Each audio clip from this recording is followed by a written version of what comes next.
뉴스공장의 고정 멤버가 되었습니다. 지난번 테스트를 거쳐서 네, 경쟁자가 있었는데 다른 요인으로 탈락을 하셨고 핫해. 네, 코너 제목이 핫해입니다. 핫해. 네, 핫해. 너무 핫해입니다. 요즘. 핫해. 너무 핫하다는 거죠. 핫해. 예. 바른정당의 하태경 최고위원 나오셨습니다. 안녕하십니까. 예, 반갑습니다. 하태경입니다. 의원님만 나오시면 저희가 기본 욕이 한 100개 이상씩 쏟아지거든요. 예, 욕 들으러 나옵니다. 욕 들으면서 하고 싶은 이야기 하러 나옵니다. 오늘도 기대해 주십시오. 자, 저희가 이 욕 문자가 많이 안 나오면은 이 코너를 없애버릴 생각입니다. 칭찬 문자가. 네. 칭찬이 나오기 시작하면, 이 코너를 없앨 때가 됐구나. 이렇게 생각하고. 알겠습니다. 없애버릴. 칭찬받는 그날까지. 알겠습니다. 자, 지난 한 주간 바른정당에 특히 하태경 최고위원의 눈으로 바라본 전국 짚어보는 시간인데, 지난 한 주간 아무래도 가장 핫했던 거는 이제 핫했던 것은 안철수 전 대표가 당권 도전에 나선 거지 않습니까? 예. 이 당권 도전 이유가 뭘까에 대해서 의견이 분분합니다. 사실 굉장히. 어떻게 보세요? 근데 이제 저도 정치를 오래 하진 않았지만 네. 정치판이 이럴 수도 있구나. 지금 바른정당이 상대적으로 태평성대 같아요. 마이크를 여보세요? 귀에 대시면 됩니다. 안녕하세요. 하태경입니다. 지금 마이크를 귀에다 대고 말씀하시는데. 그러니까 네. 바른정당이 거의 야권을 평정한 느낌이에요, 제가. 어떤 의미에서요? 원래 바른정당이 최고 위기 정당이고 20명밖에 안 되고 한 명만 나가면 지금 끝나는 이런 정당인데 홍준표 한국당 대표. 가만히 있어도 그냥 약간 엽기적으로 일배당 비슷하게 엽기적으로 극우 정당으로 가버리고 다시 박근혜 탄핵 잘못했다 이런 이야기 내부에서 나오고 일배 열심히 하시라 혁신의 방향이 거의 6개월 전으로 돌아간 모습입니다. 너무 돌아갔어요. 너무. 거기는 거의 정권 재창출 포기한 그냥 그러니까 오른쪽의 정의당 이런 노선을 가는 것 같아가지고 그냥 저희들은 고마워요. 고맙다. 그렇게 계속 가시라. 근데 좀 잘 됐으면 좋겠다. 그러니까 우리로 보면 어떻게 보면 우당이에요, 국민의당이. 그러니까 국민의당이. 친구 우자, 버우자 우당인데. 그게 연대 가능성이 있다는 얘기가. 아니, 지금은 우려스러운 걱정 우자 우당이 돼가지고 지금 상당히 국당이 연대를 말하기 전에 소멸할 수도 있지 않을까. 그 당대표 출마한 이유가 소멸할까봐서 나왔다고 하는데 오히려 당대표 출마가 소멸의 길로 가는 길이 아니냐 이렇게 보신다는 거예요? 안철수 대표 입장에서는 피해의식이 큰 것 같아요. 그러니까 자기가 안 나오면 이게 민주당 투항파한테 팩트는 모르겠어요. 예를 들어 천정배, 정동영 두 분이 이제 대표적으로 나오셨는데 그 두 분 중에 누군가가 되더라도 민주당으로 흡수 통합될 것이다. 나중에 지방선거 전후로 해서. 그렇죠. 이런 우려가 상당히 강한 것 같아요. 근데 여기에 맞설 만한 사람이 없다. 아무도 없다. 그러니까 이제 본인도 알아요. 독배를 마신다. 하지만 청명해 주거나 한식해 주거나 내가 안 나와도 죽는 건데. 그러니까 이제 안철수 대표 심리를 제가 읽어본 거예요. 그렇게 안철수 대표가 제가 인간적으로 나쁜 사람이라고 생각은 안 해요. 다 정치적으로 순진하다. 정치적으로 좀. 그건 정치 초년병한테나 할 얘기지. 이제 대선을 2번이나 지났는데 순진하다고 말하는 게 맞나요, 표현이? 아직은 조금 그런 것 같아요. 제 말은 그걸 순진하다고 말할 수도 있고 어리숙하다고 말할 수도 있고 모자라고 말할 수도 있고 똑같은 현상을 두고 정치 신인이면 순진하다고 할 수 있는데 이제는 그렇게 말하기는 대선 후보를 공당에서 떴는데요. 이게 좀 안철수 대표가 좀 애매한데요. 그러니까 이제 정동현, 천정배 두 분 보면 약간 올드 보이고 노예할 것 같고 이 좋은 측면과 나쁜 측면이 다 존재하잖아요. 근데 안철수 대표는 올드해 보이진 않아요. 아직까지 느낌이. 근데 단 좀 정치적으로 좀 막 가는 경향이 있는 거 아니냐. 막 가는 경향이. 그러니까 이게 일종의 좀 경선이 아니라 제가 볼 땐 내전이거든요. 골육 상쟁. 거의 6.25랑 똑같아요. 결국 분단으로 갔듯이 분당으로 갈 수순으로 보인다. 어쩌면 분당을 하려고 하는 거 아닐까요? 이 기회에 물론 이것도 순전히 추정이고 그렇게 하는데 이 기회에 호남계들과 결별하려고 일부러 그러는 거냐라고 할 정도로 격렬하잖아요 지금. 그런 것 같아요. 그러니까 결별 수순을 밟고 있는 거고. 근데 결별의 방식이 거기 비례의원이 많잖아요. 네. 비례의원을 누가 획득하느냐. 그러니까 13분이나 되기 때문에 네. 이 당, 예를 들어 바른정당하고 비슷하죠. 바른정당에 사실상 유승민 후보가 되면서 네. 유승민 주도의 당이 되니까 사실상 김무성 대표랑 함께 하던 13분이 홍준표 밑으로 갔잖아요. 네. 이제 그거랑 비슷하게 만약에 안철수 당대표가 되면 여기 같이 못하겠다고 하는 분들이 떠날 가능성도 있고 아니면 뭐 그 반대 가능성. 반대 가능성이 반한 계통의 누군가가 당대표가 되면 안철수 계통에 있는 사람들이 뭐 다시 뭐 소위 요즘 뭐 극중주의 뭐 이런 깃발을 들고 국중주의 저기 좌파랑 같이 못하겠다. 네. 뭐 그럴 가능성도 있어 보이는 거죠. 그러니까 당을 추스린다고 하는 것의 의미가 본인이 당을 확실히 장악하고 그리고 호남계가 장악해서 혹시 자신의 입지가 줄어들까 봐 출마해서 그쪽 완전히 제압하거나 혹은 뭐 분당하더라도 할 수 없다. 이 정도 결심으로 나왔을 것이다. 그렇다고 봅니다. 저 완전히 이번 판에 어쨌든 민주당으로 흡수되는 건 맞겠다. 이런 나름대로의, 왜냐면은 자기가 만든 당이잖아요. 그러니까 예를 들어 자기가 만든 회사가 있었잖아요. 그 회사에서 자기 지분이 다 그러니까 회사는 주식 지분이라도 있는데 이건 그런 것도 없잖아요. 그러니까 자기는 완전히 팽되고 자기가 만든 당은 사라지고 뭐 이렇게 되면은 사실상 자기는 정치계에서 퇴출된다. 그러니까 은퇴가 아니라 퇴출하는 건 될 수 있다라는 위기의식 때문에 나온 것 같아요. 그런데 이게 해법입니까, 그럼? 베스트 해법은 아니에요. 제가 만약에 뭐 이렇게 조언을 할 수 있다면 지금 공멸이거든요. 조언을 할 수 없죠. 안철수 대표가 제가 하는 이야기 비슷한 워딩을 해요. 제가 깜짝 놀랐어요. 그러니까 의원님이 먼저 한 이야기인데 나중에 따라하더라. 똑같은 워딩을 해요. 우연이겠죠. 저도 우연이라고 보는데 어떤 워딩을 따라했냐면은 제가 이런 이야기했어요. 뭐 자꾸 연대 이야기를 하니까 저기는 생존이 급한데 어떻게 연애 생각을 하겠느냐. 그 단어를 똑같이 이야기를 했어요. 제가 쓴 단어를. 시차가 얼마나 됩니까? 하루 뒤에. 어제. 기사를 보고 했을 가능성이 있네요. 뭐 그럴 수 있지. 아무튼 참모가 뭐 이 표현 괜찮다 싶어가지고. 근데 아무튼 제가 한 말씀 조언을 해드리면 이 공멸을 막는 방법은 손학규 추대다. 모두가 잊고 있던. 그렇죠. 모두가 잊고 있던. 왜냐하면 손학규 대표가 사실 국당에 나름대로 기여한 바가 커요. 재미없는 경선을 어느 정도 흥미를 불어넣어 주었고. 그죠? 그랬나요? 그 정도 했잖아요. 그리고 마지막 정치 인생을 국당에 쏟아부었거든요. 그래서 지금 타이밍에, 근데 모르겠어요. 정동영, 천정배 후보 쪽에서 자기한테도 불리하다. 안철수 대표가 당권을 잡으면 차라리 손학규 대표 체제가 자기들이 후위를 도모하는데 유리하다. 그리고 안철수 당대표도 너무 욕을 들어먹으니까 손학규 대표가 잠시 좀 맡아주시라. 의원님 점점 얼굴이 다가오면서 마이크가 귀로 가고 있습니다. 사실. 왜 이렇게 저하고 얼굴 가까이 하시려고 하는 건지. 아니 근데 그러고 보니 손학규 대표가 어디 가시는지 모르겠네요. 이때쯤에 한마디쯤 하실 법도 한데. 손학규 대표도 점점 내분이 깊어지는 상황이 그렇게 싫지만은 않을 거예요. 본인의 존재감이 다시 지금 부상할 수 있는. 그렇지만 아무도 상황이다. 얘기 안 하고 있지 않습니까? 의원님을 제외하고는. 아마 내일부터 또 본인이 한번 했기 때문에 국당 분들이 호응해 주지 않을까. 그러면 동교동계는 뭐 출당 얘기까지 나왔었는데 물론 뭐 감정적인 표현이겠지만 그 정도 말까지 했는데 가만히 있기도 그렇잖아요. 동교동계가. 뭐 그분들은 원래 정치 굉장히 오래 하신 분들이잖아요. 그래서 언제든 뭐 휴전할 수도 있고 타협할 수도 있고 원래는 그분들 탈당 이야기했잖아요. 근데 탈당 딱 보니까 몇 명 안 하겠거든. 그러니까 거기서 또 꼬인 거예요.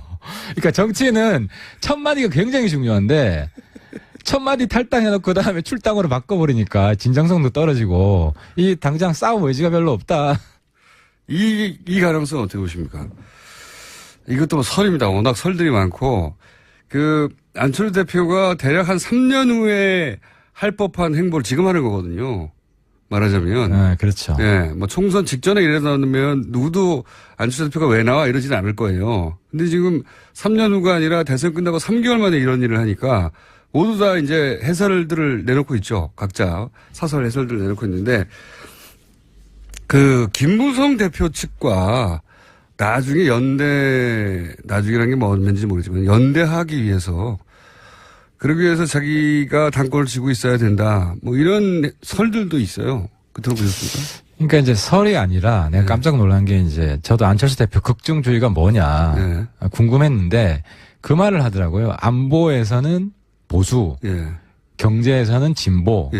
유승민 대표. 그러니까 이게 이제 바른정당이랑 같이 하고 싶다는 그런 메시지를 강력하게 던진 건 맞아요. 그건 저도 인정을 하는데 이제 우리 당 입장에서는 그럼 김무성 대표하고 관계를 푸는 것도 중요하죠. 김무성 대표가 지금은 많이 적당한 표현이 안 들어오네요. 찌그러져 계시지 않습니까? 아니, 우리 당은 그래도 이제 전통과 혁신이 잘 조화를 이루고 있기 때문에 김무성 대표도 그에 걸맞는 역할을 하실 거예요. 김무성 대표는 전통 쪽이 아무래도 이제 구정치와 신정치가 구정치의 장점이 많잖아요. 그래서 김무성 대표의 정치적 정무적 판단이나 지금은 힘이 많이 빠지셨죠. 지금 13분이 김무성 대표 내팽개치고 홍준표 밑으로 들어가는 바람에 스타일 많이 구기셨죠. 근데 같이 왜 안 가셨어요? 김무성 대표가 먼저 가 있어라. 말렸죠. 아니, 그거 아니에요. 먼저 가 있으라 한 거 아닙니까? 그게 아니고. 좀 이따 갈게. 그 내막은 제가 잘 아는데. 그래요? 김무성 대표한테 반기를 들고 간 거죠. 반기를? 김무성 대표 입장에서 어떻게 갑니까? 거기에.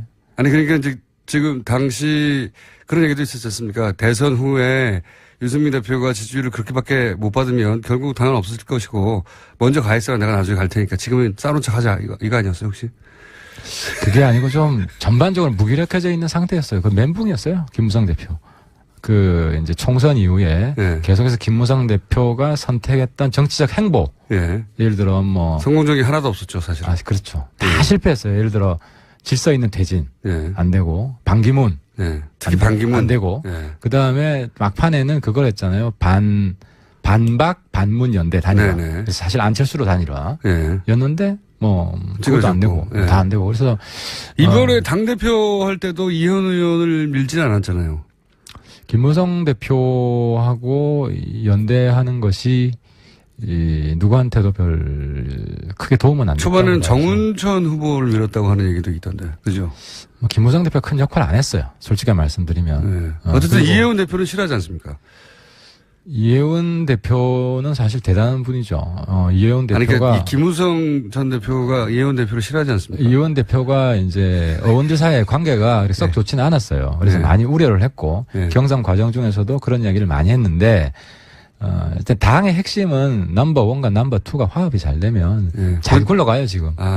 의원님만까지만 화합이 잘 되면? 나머지도 잘 되죠. 이제 넘버 3, 넘버 4 우리 지금 굉장히 화합이 잘 되고 있고. 넘버 2는 확실하고요? 확실하죠. 지금 해태남매라는 이야기가 괜히 나옵니까? 어쨌든 김무성 대표와 안철수 전 대표 두 분 다 전 대표가 손을 잡을 수도 있는 가능성에 대해서는 어떻게 보세요? 그런 썰들도 있는데. 이제 그 부분은 이미 1차 실험을 했어요. 주승용 대표가 대선 직후에 바른정당 합당 얘기를 했잖아요. 근데 이게 과거 YS나 DJ처럼 당을 완전히 장악한 대표가 아니면 그게 실현되기가 쉽지가 않아요. 당장 내부 반발에 부딪혀가지고 없던 일이 됐잖아요. 근데 안철수 다시 대표가 되더라도 51대 49 아니겠어요? 이제 그런 상황에서 자기가 압도적으로 당을 이끌 수 있겠는가? 그럼 다시 국민의당 화합 나가지 말라고 내부에 어느 정도 그 반대쪽 목소리를 들어줘야 되기 때문에 그 다음부터는 국당 안에서 연대의 목소리가 사라질 가능성이 많아요. 김무성 대표하고 최근에 이런 얘기 안 해보셨죠? 김무성 대표님하고 안 해봐도 대충 김무성 대표님 생각이 저랑 비슷할 거예요. 지금 연대 이야기 해봐야 아무리 짜게도 쓸데없는 현 상황에서는. 그럼 왜 나왔을까요? 결국은 본인. 안철수. 좀 전에 이야기했잖아요. 국민의당 사면이 아니라 본인이 사면할까봐. 그렇죠. 지금 국당이 민주당으로 통합되면 본인 퇴출해요, 정계. 강제 퇴출해요. 가장 불명예스러운 방식으로 정계에서 퇴출되는 방식을 막기 위해서 차라리 내가 능력이 안 돼서 이번에 뭐 당대표가 안 되면 본인 지금 굉장히 큰 정치적 승부수를 조기에 던진 거예요. 그거는 퇴출 아닙니까? 그건 더 큰 퇴출인 것 같은데요. 안 되면은 내가 능력이 안 돼서. 근데 이건 뭐 꽥 소리 질러 보기도 전에 강제 퇴출 당할 수 있는 상황. 이런 상황이 굉장히 두려웠던 것 같아요. 꼭 소리를 지르기 위해서 나왔다. 또 다른 가능성은 전혀 없습니까? 뭐 저는 그런 가능성도 몇 가지 있긴 하는 것 같은데 오늘 할 얘기는 아닌 것 같고. 어쨌든 이게 국민의당에는 커다란 위기인데 바른정당에는 어떻습니까? 이 사안을 바른정당 의원들 어떻게 바라보고 있어요? 좋네, 불구경. 바른정당 입장에서는 이제 가장 현실 가능한 시나리오가 국당이 공멸하고 그 중에 이제 바른정당 중심으로 흡수 통합하는 거죠. 의원들이 개별 입당하고. 왜냐하면 국당도요. 네. 큰 대주주가 없어요. 그런 셈이죠, 지금. 예. 네. 안철수 후보 시절만큼의 지분을 발휘할 수가 없어요, 절대. 안철수. 그렇죠. 안철수 걔도 지금 몇 명 안 되잖아요. 네. 사실 뭐 정동영 개, 천정배 개라고 할 수는 없거든요. 천정배 개는 거의 없다시피 하고요. 그렇습니다. 네. 그래서 상당히 개별화될 가능성이 많고, 그랬을 때. 이삭줍기를 할 가능성이 왔다. 뭐, 바른정당하고 노선이 그렇게 크게 틀리지 않은. 분들이 있죠. 예, 네. 그런 분들은 뭐 우리 당과 함께 할 수 있죠. 그러면은, 바른정당 의원님들은 내심 잘 싸운다 깨져라 하고 있겠네요. 그거보다도 일단 뭐 바른정당 우리는 지금 한국당 지지율 더블 스코어 내는 게 목표예요. 네. 지금 한국당 뭐 1, 2% 차이 나는데 뭐 여기에서 연말에 1, 2% 차이 나는 거는 갤럽 조사 기준이죠. 갤럽 기준으로. 네. 근데 이제 그게 뭐 좀 더 정확하다고 저희들은 보고 있고 단순 ARS보다는 그러면 뭐 연말쯤 지금 완만한 상승세예요. 네. 느리지만 두 자릿수가 지난주 처음 찍었죠. 네, 처음 찍었어요. 10% 찍었고 출발 직후에 한 17, 18 정도 나왔다가 한 자릿수 계속하다가 갤럽 기준으로는 지난주에 처음으로 10%인가요? 그렇습니다. 예. 이제 기울기가 완만하긴 한데, 뭐, 거의, 새 지도부 등장하고 한 달? 본인도 새 지도부기 때문에. 그렇죠. 한 달 정도 됐는데, 두 자리 찍었기 때문에, 뭐 한두 달 지나면은 한 15%대 올라가지 않을까. 아무 목표입니다. 아무 근거는 없이. 최근에, 어쨌든, 국민의당 사태는 즐거운 마음으로 보고 계시군요, 다들. 뭐, 당 입장에서는 어쨌든 이 기회에 우리가. 죽자. 일치월장해야 된다. 도약해야 된다. 지지율을 팍 올려야 된다. 그래서 뭐, 잔뜩 지금 열심히 하려고 노력하고 있습니다. 알겠습니다. 남의 불행이 이제 바른정당의 행복인 상황이고요. 저건 어떻습니까? 바른정당이 치고 올라갈 기회가 몇 번 있었어요, 사실은. 아시다시피. 그럴 때마다 당내에도, 바른정당도 당내가, 뭐랄까요, 균일하지 않지 않습니까? 정치적 색깔이나 지향이나, 거기 보면 전혀 정반대의 목소리도 사실은 원내대표하고 당대표하고도 예를 들어서 댓글 사건만 가지고도 이혜원 대표는 이건 큰 문제라고 지적을 한다면 원내대표는 이게 이제 정치 공작 아니냐, 지금. 정치 보복성. 정치 음모가 있다, 혹은 뭐 의도가 있다, 이런 식으로. 그 댓글 수사에 대해서,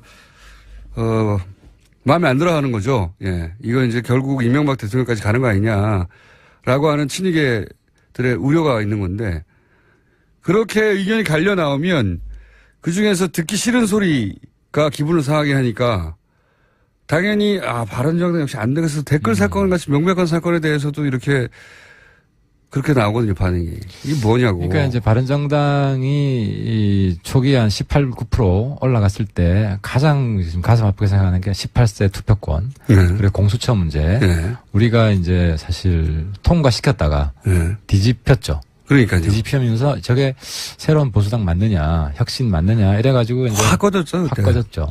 거기 플러스 단일화 얘기하니까 결국 똑같구나. 자유한국당과 바른정당이 결국 단일화 할 거구나. 그렇죠. 안 했지만 그렇죠. 할 거구나 하는 인상이 드는 순간부터 지금 잠깐 헤어진 거지 곧 합칠 텐데 뭐 이러면서 지지를 확 꺾이잖아요. 그래서 지금 사실 저희들이 뭐 보수 적통 경쟁 이 말도 저는 별로 안 좋아해요. 지금 갈수록 한국당하고 우리는 지지 기반이 다르다. 저쪽은 극으로 가는 것이고 네. 우리는 혁신 중도 보수로 가는 네. 지금 그런 방향이고. 근데 우리가 방향을 충분히 못 잡은 게 탄핵 직후만 해도 그러니까 탄핵에 찬성한 한국당이다 우리는. 네. 이런 의식이 의원들 사이에 강하게 있었어요. 그러니까 여러 이슈들에 대한 정책들은 네. 그렇게 다르지 않다 하는 경향이 있었고 아니다. 이것도 우리가 근본적으로 재검토해서 새로운 노선, 새로운 보수로 가야 된다. 이 두 흐름이 있었죠. 이 네. 두 흐름이 있다가 그러니까 지금 이게 혁명적으로 힘들어요. 왜냐하면 기본적으로 의원들의 의식도 이제 과거의 의식이 많이 지배하고 있기 때문에. 근데 이제 13분이 가고 그리고 이혜원 대표나 저나 사실 뭐 저는 거의 뭐라고 그러는 이방인 비슷하게 네. 새누리당 내에서 전문 용어는 왕따라고 하죠. 근데 이제 바른정당이 네. 저 같은 왕따도 성공할 수 있다. 치고 올라갈 수 있다. 이런 가능성을 보여줬고. 여기 아직 100개가 안 됐어요. 그러니까 예를 들어 제가 지금 그 바른정당의 비전을 주도하고 있거든요. 근데 이게 정말 어려워요. 이제 주도, 예. 새로운 보수로 가는 게 뭐냐? 정책적으로 한국당하고 저는 심지어 안보는 보수, 경제는 진보. 안보도 우린 다르다 한국당과 이런 차별화로 가야 된다고 보이고. 잘 안 보입니다, 근데. 아직 잘 안 보이죠. 앞으로 네. 보여드릴 겁니다. 근데 시간이 조금 걸릴 거고요. 그다음에 이제 댓글 문제는 예.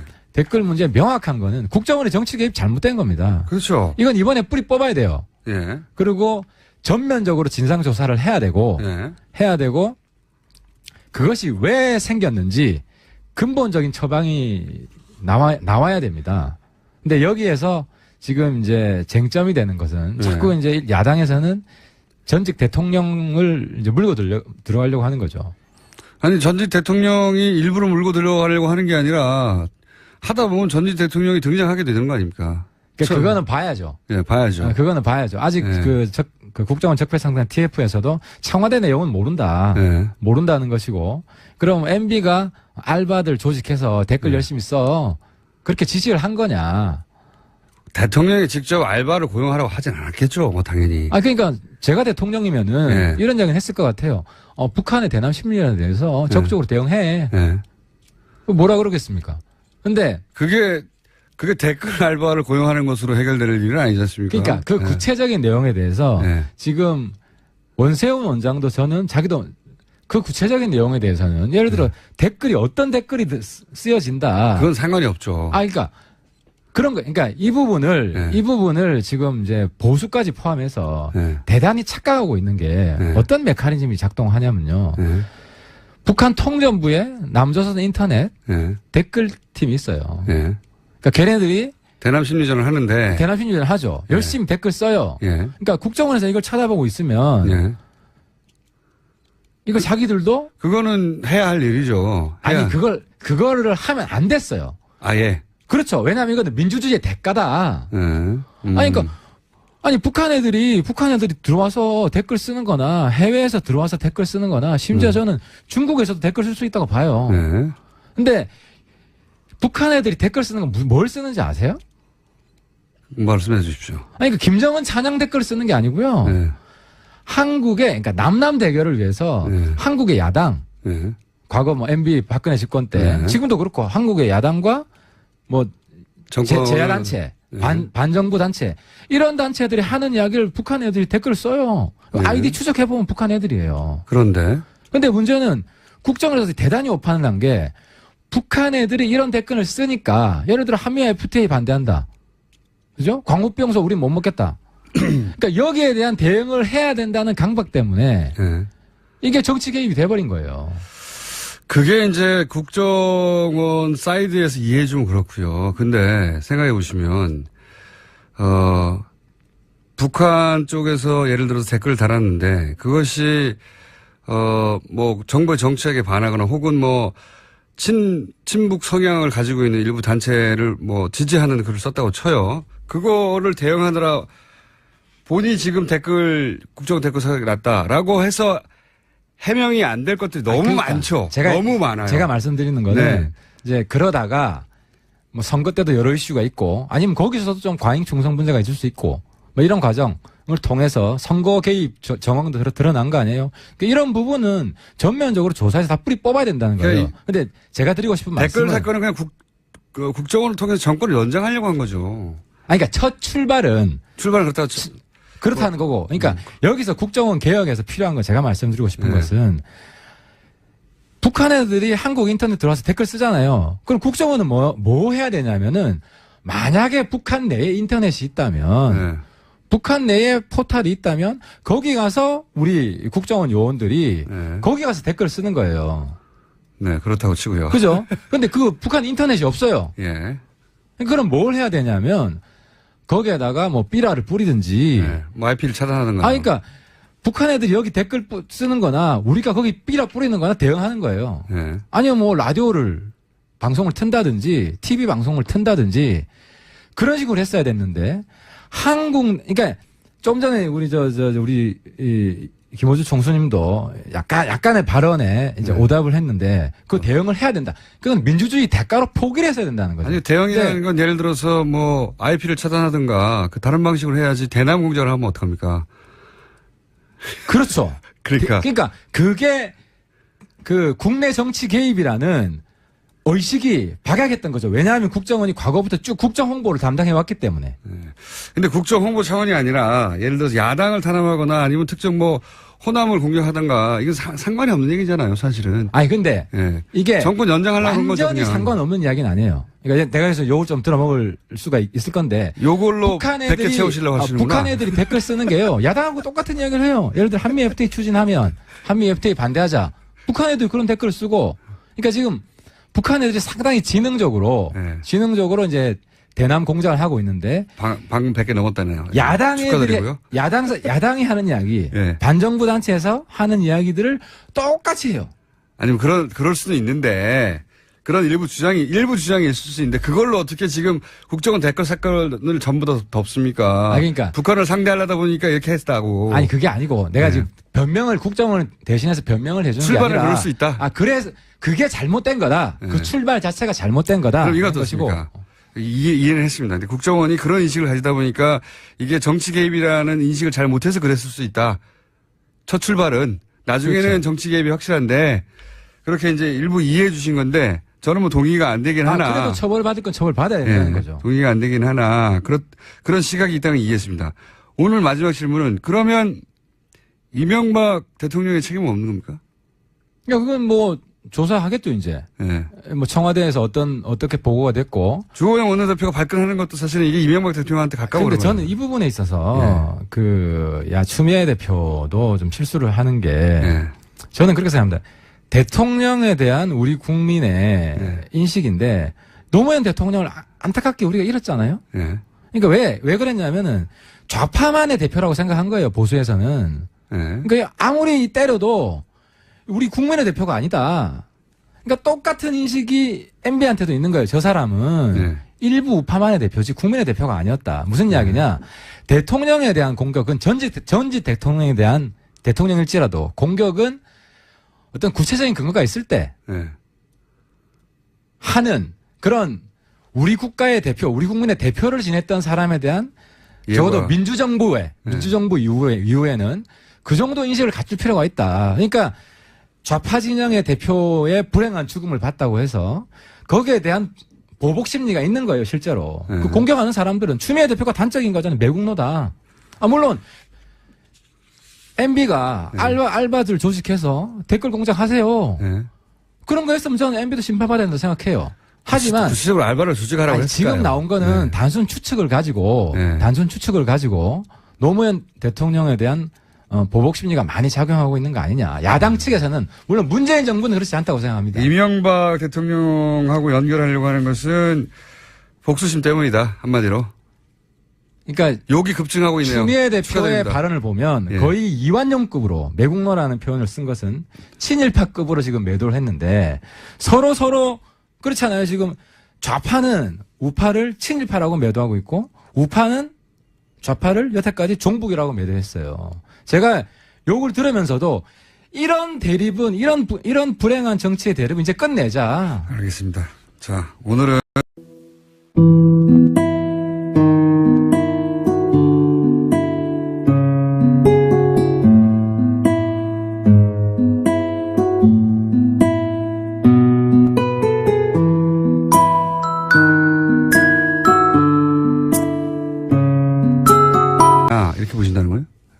안철수 대표 입장에서는 피해의식이 큰 것 같아요. 그러니까 자기가 안 나오면 이게 민주당 투항파한테 팩트는 모르겠어요. 예를 들어 천정배, 정동영 두 분이 이제 대표적으로 나오셨는데 그 두 분 중에 누군가가 되더라도 민주당으로 흡수 통합될 것이다. 나중에 지방선거 전후로 해서. 그렇죠. 이런 우려가 상당히 강한 것 같아요. 근데 여기에 맞설 만한 사람이 없다. 아무도 없다. 그러니까 이제 본인도 알아요. 독배를 마신다.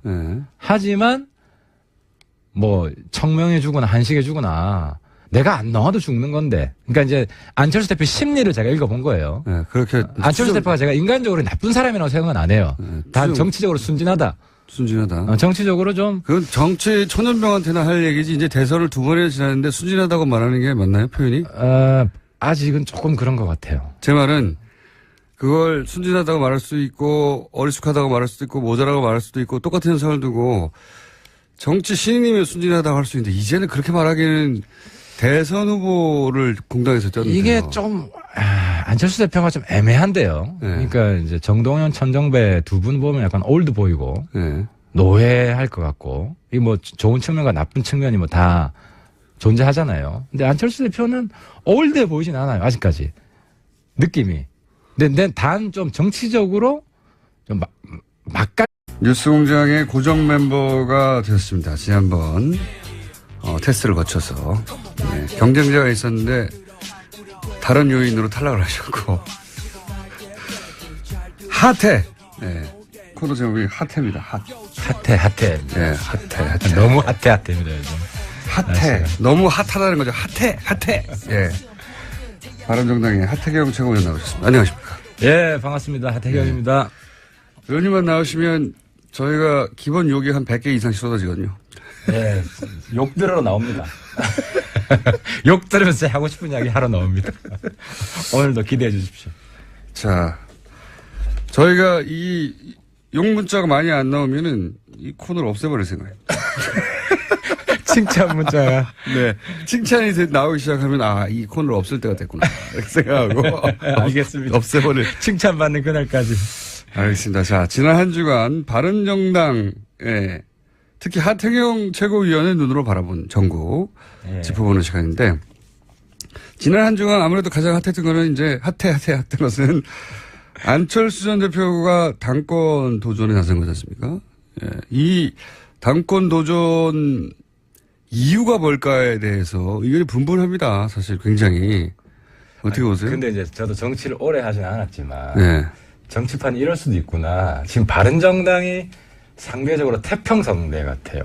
마이크를 여보세요? 귀에 대시면 됩니다. 안녕하세요. 하태경입니다. 지금 마이크를 귀에다 대고 말씀하시는데. 그러니까 바른정당이 거의 야권을 평정한 느낌이에요, 제가. 어떤 의미에서요? 원래 바른정당의 최고 위기 정당이고 20명밖에 안 되고 한 명만 나가면 지금 끝나는 이런 정당인데 홍준표 한국당 대표. 가만히 있어도 그냥 약간 엽기적으로 일배당 비슷하게 엽기적으로 극우 정당으로 가버리고 다시 뭐 박근혜 탄핵 잘못했다 이런 이야기 내부에서 나오고 뭐 일배 열심히 하시라 혁신의 방향이 거의 6개월 전으로 돌아간 모습입니다. 너무 돌아갔어요. 너무. 거기는 거의 뭐 정권 재창출 포기한 그냥 그러니까 오른쪽의 정의당 이런 노선을 가는 것 같아가지고 그냥 저희들은 고마워요. 고맙다. 뭐 그렇게 계속 가시라.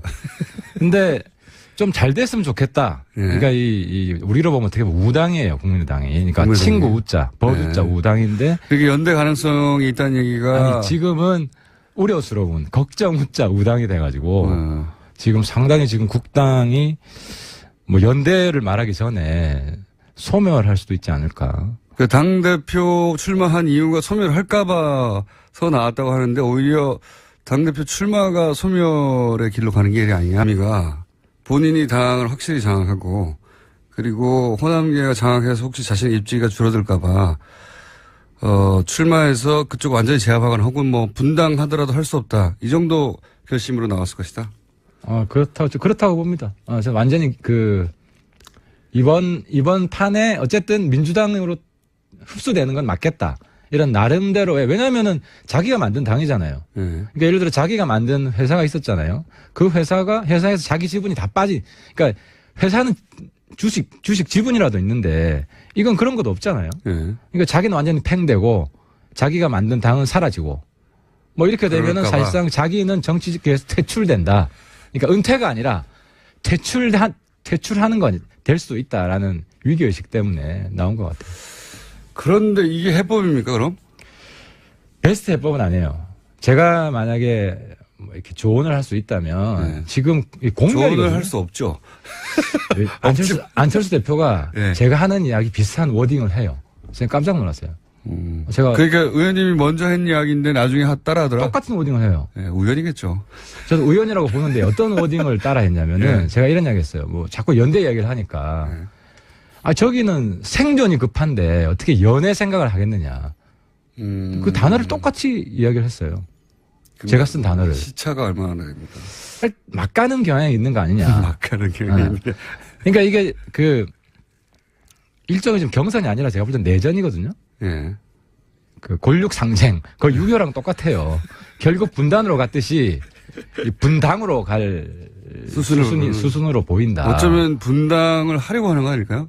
이 기회에 물론 이것도 뭐 순전히 추정이고 그렇긴 한데 이 기회에 호남계들과 결별하려고 일부러 그러는 거냐라고 할 정도로 격렬하잖아요, 지금.